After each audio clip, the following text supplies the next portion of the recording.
এক সময় ছিল ভয়ঙ্কর আর রহস্যময় এক অরণ্য। সেই অরণ্যে থাকত বিশাল এক ডাইনোসর, নাম তার ডিনো। ডিনো দেখতে খুব ভয়ঙ্কর হলেও মনটা ছিল একদম বাচ্চাদের মতো সরল। ওই অরণ্যের পাহাড়ের গুহায় থাকত আগুন ঝরা ড্র্যাগন, তার নাম ফায়ারেন। ফায়ারেন রেগে গেলে মুখ দিয়ে আগুন বের হতো, তাই সবাই তাকে খুব ভয় পেত।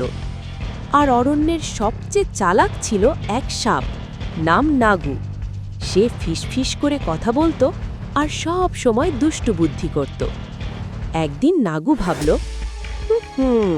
যদি ডাইনোসর আর ড্র্যাগনকে লড়াই করাতে পারি তাহলে পুরো অরণ্যের রাজা আমিই হব, দ্য মুলুক। সে আগে গেল ডাইনোসরের কাছে, বলল, ডিনো ভাই, জানো ড্র্যাগন নাকি বলেছে তুমি নাকি শুধু বড় একটা গিরগিটি।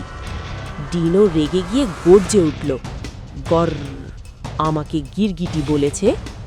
তারপর নাগু গেল ড্র্যাগনের কাছে, বলল, ফায়ারেন, ডাইনোসর নাকি বলেছে তোমার আগুন নাকি মোমবাতির মতো। ড্র্যাগন রাগে আগুন ছুড়ে দিল, ফুস, আমি ওকে দেখিয়ে দেব। রাতে অরণ্য কেঁপে উঠল।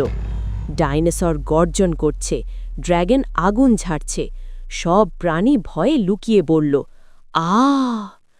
হঠাৎ ছোট্ট এক ইঁদুর চেঁচিয়ে উঠল, থামো, তোমরা আগে কথা বলো। ডাইনোসর আর ড্র্যাগন কথা বলে বুঝল আসলে কেউ কাউকে অপমান করেনি। ও বাবা! তখনই তারা বুঝে গেল সব দোষ ওই চালাক সাপ নাগুর। ড্র্যাগন আগুন জ্বালালো, একদম হালকা। ডাইনোসর লেজ নাড়ালো, আর নাগু ভয়ে পেয়ে বলল, হিস, আমি আর দুষ্টুমি করব না। শেষে তিনজন একসাথে হাসল আর ঠিক করল, ভয়ঙ্কর শক্তির চেয়ে বন্ধুত্বই সবচেয়ে শক্তিশালী।